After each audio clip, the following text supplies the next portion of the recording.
Amid global economic downturn, a renowned economist and chief executive officer at financial derivatives company, Mr. Bismarck Rewane, has projected that Nigeria's economy will grow by 3.3% in 2024 from 2.61% expected for 2023. The economist also projected that the country's inflation will drop to 20.1% in 2024 from 28.7%, which is it at the moment.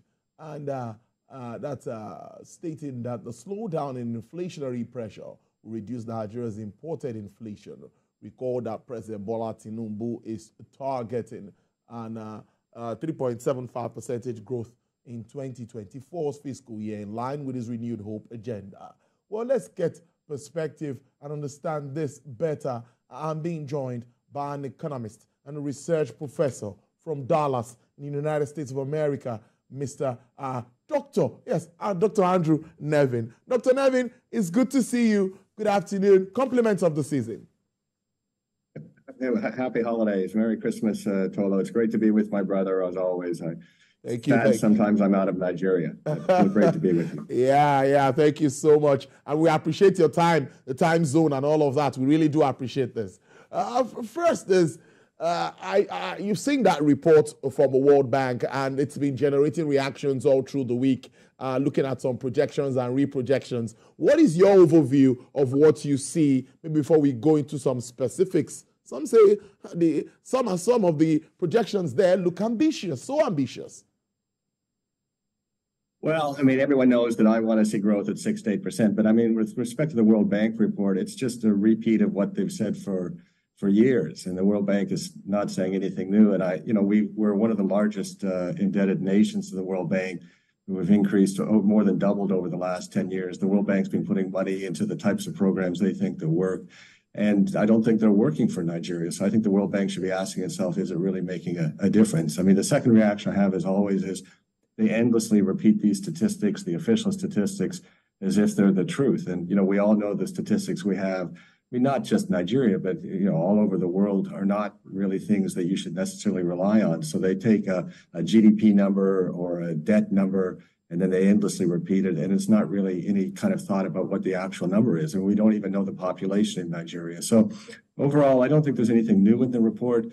And then they do something else that I've talked a lot about. They always talk about revenue mobilization. Well, I've been very clear over the years. I don't think that we should be focused on revenue mobilization until the federal government of Nigeria can show that it can use the resources it raises wisely. Why take people's money when you waste that money? Bulletproof cars and programs that don't work. So again, I think it's a repeat of the same things they've said for years. And I don't think the World Bank is really a friend or helping Nigeria in any meaningful way. Interesting stuff. But most of the recommendations now of both World Bank and IMF is what Nigeria is,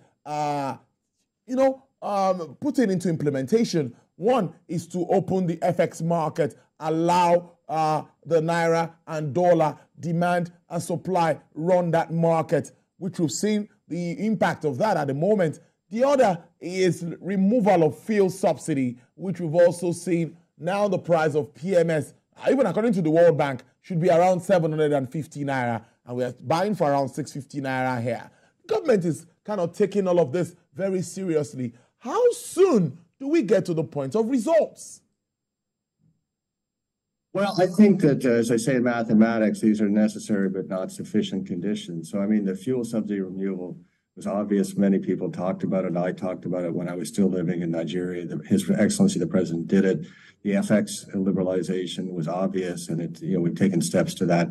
But I think the biggest economic issue the country is not confronting is what's going on over the NNPC. I mean, people should be asking themselves, the oil is at $80. Why is the naira not strengthening? Well, it's not strengthening because we're not getting a flow of FX or a flow to the federal allocation from the NNPC. Why is that not happening? Now, you look at this administration, one of the very first steps they did was say they would have an inquiry, have essentially a fiscal, forensic audit of CBN. They did that. The ex-governor of the CBN is actually in prison, if I understand correctly, though it's hard to keep track of all the movements on that. We now know that our actual external reserves are very much lower than were being said before, because we have written obligations to various banks around the world. So there's a new transparency to CBN. I think the question Nigerians should be asking themselves, what's the new transparency of the NNPC? I was a bit shocked to see that no changes have been made at the NNPC. I mean, this is really, well, we transition to a service economy, and the World Bank rightly points out we've done very well in services, so Nollywood, ICT, outsourcing on that. So that's, credit to them. But we haven't examined what's going on at the NNPC, so I've been a little bit surprised in that. And I would say that the FX issue and the foil subsidy removal are incomplete without now having a look at what's going on at the NNPC. And as far as I can tell from abroad, it looks like it's just business as usual. So I think Nigerians should be asking themselves some hard questions before we raise taxes. I mean, again, the World Bank's come out and said, let's raise the VAT rate, which to me makes no sense in the current circumstances, unless there's transparency to the NNPC. And Nigerians who own NNPC see what the value they're getting. These other reforms are never going to work. Well, at this time, many expect that more money will be coming in to government. We even see Federal Accounts Allocation Committee distributing as much as ₦1 trillion. My question really relates to the poverty level in the land. And that World Bank report again says there's been an increase from about 40% of the population to about 46% in 2023. This is worrisome. How do you see subnationals, local governments, supporting government at the federal level in at least addressing some of these challenges with regards to poverty? Well, I've been very clear over the years. I mean, poverty is going to be solved at the subnational level, particularly at the state level, but increasingly at the LGA level. I mean, these national programs never work. I mean, again, I go back to the World Bank. I mean, they've, I think, loaned the country $800 million for palliatives because of the removal of the foil subsidy. We're already getting stories that this money is being misused. So these top-down programs are shown again and again and again in Nigeria not to work. I mean, what will work for the bottom of the pyramid is if the agricultural sector thrives. And there's, two things that need to happen to that. Number one thing, again, and where the federal government has a critical role, is insecurity. To the extent that we get better security, we're going to have improved agricultural production. That's going to make a difference to the people at the bottom of the pyramid. It's going to also bring down food prices for urban dwellers as well. So that is number one policy. The second part is just strengthening the agricultural value chain. So cold storage, stop the wastage of production. I mean, we don't need fancy infrastructure for this. We just simply need roads that work. So again, that's basic things that would make a big difference. So instead of having, again, these top-down programs that never seem to work for the country, focus on some fundamentals. And there should be more of a message, in my view, to say to governors, you are responsible for the people, the main things that affect the people in your state. We'll give you the tools for that. We'll even create some fiscal space.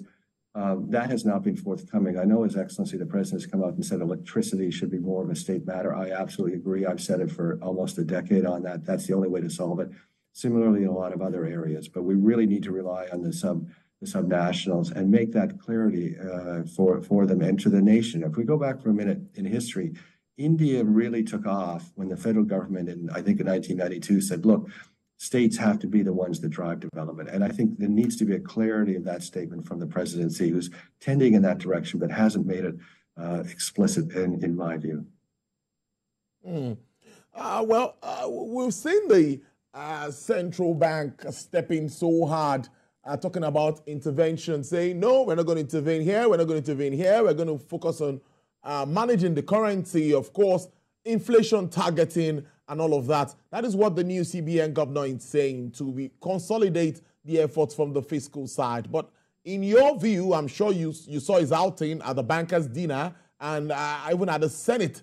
What do you make of it? It's early to start to, but what do you make of the start of all of these policies being instituted by Nigeria's apex bank? The CBN is on the right path. I mean, I think the new governor has been, very clear. I mean, all these intervention programs, as I said, never really worked for the country. They created additional forms of diversion. They created a central bank that's much bigger than it needs to be. I mean, there's two functions of the central bank. There's the monetary side and the supervision side. And in fact, in most economies now, supervision is broken off into a separate group. That's something I think the country should consider. So if these programs, said to the extent we can make them work, they should be driven by the Development Bank of Nigeria, Bank of Industry, Bank of Agriculture, and housed over there. But they haven't worked, whether they've been at the CBN. Certainly the ones at the CBN have not worked. So I think the governor is on the right track that way. Simplify what the CBN does and let other economic actors play their part in driving the economy forward and making a successful Nigeria. Debt. Yes, I'm going to take you. DMO just came up today telling us we are doing about 87 trillion naira, despite the fact that government is able to redeem $500 million Euro bonds. The debt stock is still scary. Dr. Nevin, what do you make of this moving forward, and how do you think this would affect the implementation of our budget for 2024? I mean, again, the debt stock compared to the size of the economy is at least 400 trillion. I mean, when I was in the country, or if I go back, I mean, I just left recently, but 2 years ago it was 300 trillion. We've had inflation. The economy is growing a little bit. It's at least 400 trillion. So 87 trillion doesn't seem like a big number to me. We do need a way of managing that. I mean, the starting point for me is that if the government stops spending money in a wasteful way, and Nigerians would really respect that. If we stop spending wasteful money, I mentioned the bulletproof cars for NAS. We still have the Orange Shade report. His Excellency, the President, said he would implement it finally after a decade. I haven't seen, and maybe I've missed it, I haven't seen any consolidation of agencies. I mean, there are definitely agencies that should simply be eliminated. And I think those would really send a signal that made sense on the fiscal side. But we continue to be in a position where the most important thing is to increase the growth rate. I mean, obviously 3.5, removal of the foil subsidy and 3.5% growth is better than foil subsidy and 2% growth. So we've made some progress there. So I'm not really worried about the debt level. And again, I think the World Bank and others have used as an excuse to increase taxes on Nigerians. And this is not the way to go. I mean, we've got Taiwo Adeli, who's my brother from PwC, over in the chairman of the Fiscal Reform Commission. I think he'll do a fantastic job. But what we need from the administration is showing that you can use the resources wisely. Now, in terms of tackling the debt, the other thing that is critical is MAFI, so the Ministry of Finance Investment Company, which owns the assets, which guides the assets of the federal government. We have lots of debt assets. We wrote the paper about it 7 or 8 years ago. We continue to have debt assets. I mean, the obvious ones, Ajaokuta Steel and the refineries, I don't know if more money is being poured into them. Are they ever going to work? I think Nigerians should be asking themselves. Federal government has significant real estate assets. And again, the idea of NNPC being floated has come up, which I think would be a fantastic idea. I mean, I said earlier in the broadcast that the number one issue for me is the lack of transparency at the NNPC and what's going on. If it was floated, just 10%, Nigerians would be able to invest into their own oil company. They already own it, but don't really control it. But it would also bring a level of transparency. So I think those things would be much more sensible in trying to have this kind of fiscal mobilization, which is the term that we use for trying to take more money from Nigerians without delivering value. Despite these challenges, moving forward in 2024, we've seen the drive of President Bola Tinubu aimed at attracting investments into the country. Do you still see Nigeria as an investment hub? Do you think that our international partners will want to do business with us moving forward, considering all of these policy changes and all? No, I mean, I'm a great friend, of course, of Nigeria, and continue to be very connected to it. I hope to spend another stint in Nigeria. I'm very optimistic about Nigeria, not necessarily because of what the government does, though I think they're moving generally in the right direction, but because of Nigeria too. Global Nigeria is doing fantastic. I mean, look at the music, look at the sports, look at the Nollywood, look at the outsourcing. The export of brains of Nigeria. So Nigeria is doing fine. I mean, in terms of investors, what I would say to investors right now is you should be looking at Nigeria. It is easier for industry. I think network challenges, so we didn't hear you at a point. So I'd like you to take that point again, because I'm feeling fly here. You're talking about Nigerians, how we've been doing well in Nollywood and the creative space. Please take us back from that end.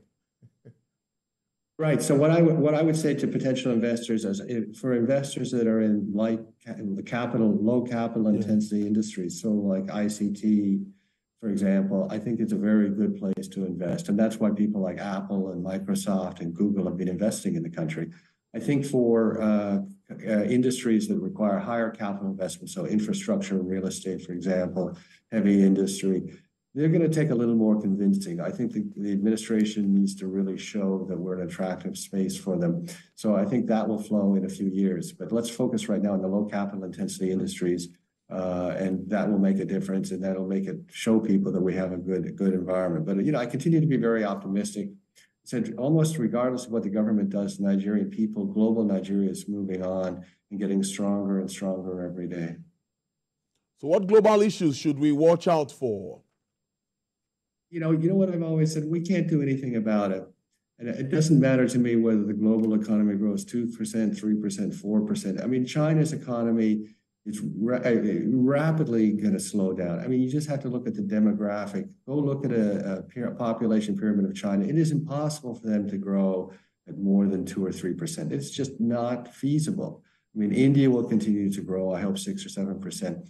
But again, we should not be relying on the external economy to drive what we can do. We have an enormous amount of potential within Nigeria and within Africa without that. So please don't let us be distracted and use as an excuse, the global economy is slowing down. I mean, oil price is $80.